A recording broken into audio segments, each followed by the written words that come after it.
Pozdravujem vás, drahí priatelia. Občas dostávam také otázky, že ako to u mňa na sedení prebieha. Niekedy sa ma pýtajú, hlavne dievčatá, že mám sa báť, keď tam idem, alebo mám si niečo prichystať alebo pripraviť.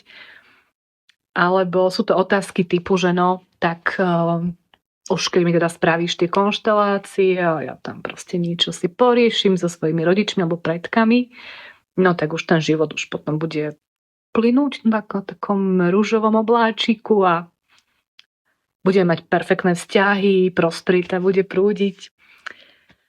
Priatelia, rada by som vám to slúbila, že to je také jednoduché alebo také zázračné, ale u mňa asi veľmi nie, možno niekde inde. Ale chcela by som vám priblížiť, že ako to u mňa vyzerá. A v tomto videu sa chcem pobaviť o tej zodpovednosti, ktorú tam máme, keď teda sa stretneme. Tá moja zodpovednosť, ktorú dávam do toho stretnutia s klientami, je o tom, že vytvorím ten bezpečný priestor, kde naozaj sa môžete zastaviť z toho bežného ruchu každodenného života. Je to len čas pre vás, kedy si môžete sadnúť, dáme si kávičku a za tie hodinku alebo dve naozaj môžeme sa ponoriť do seba a pootvárať tie 13. komnaty, ktoré tam naozaj všetci máme a máme ich tam dosť.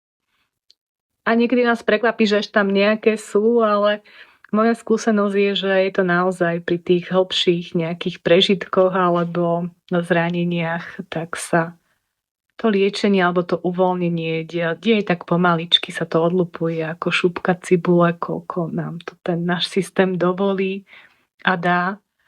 A takisto mám nástroje v rukách, ktorými môžem viesť to sedenie, ale sú to stále iba nástroje.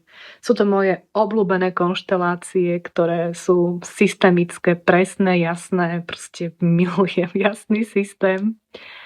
Alebo to je numerológia, astrológia, podľa toho, ako sa dohodneme, ale sú to iba nástroje. Je to priestor a spôsob. Ale ten obsah, to, čo sa tam odohráva, všetky tie prežitky, to je tá vaša časť, ktorú prinášate. Tam ja nezasahujem, ja nie som expert na váš život, ani si to nedovolím, ale vy, ktorí prichádzate, máte plnú kompetenciu na to, aby ste uvideli alebo objavili v sebe rozpoznali všetky zdroje sily, ktoré tam máte, len možno ich ešte nevidíte, možno sú niečím prikryté, ale sú tam. A celé to, ako sa to stretnutie bude odvíjať, ten obsah, to všetko už závisí od vás. A je to čarovné, že vždy ja si môžem nachystať alebo aj na seminár čokoľvek a on sa to udeje úplne inak. Tak, ako je to potrebné pre nás. Takže my na tom stretnutí tam vkladáme každý tú svoju esenciu. Ja ten keby rámec a ten priestor a vy si prežijete to, čo naozaj v tom momente má byť ukázané, buď tie vzorce správania alebo emočné prežitky. A čo je najdôležitejšie, to, čo zistíme, na čo prídeme, to, čo uvidíme, vy s tým potom odchádzate domov do svojho života. A tam už máte úplne vy tú kompetenciu už 100% urobiť niečo inak, urobiť zmeny vo svojom živote. Inak to, čo prežijete, môže fungovať nejako krátkodobé uvoľnenie, nadýchnutie, čo niekedy naozaj stačí. Ale pre tú dlhodobejšiu zmenu, krok po kroku, pomaličky, už viete, čo máte robiť, čo máte realizovať. Takže nie je to zázrak, ale sú to kompetencie, ktoré objavíte, ktoré môžete dennodenne používať vo svojom živote. Áno, je to niekedy mi klienti hovoria, že tak ako myslel som, že to bude jednoduchšie a že teraz už nič nebudem robiť. No, neviem, ja som inú cestu zatiaľ neobjavila, len naozaj potom už vedome každý ten deň si všímať, čo hovorím, ako myslím, ako sa majú tie moje emócie.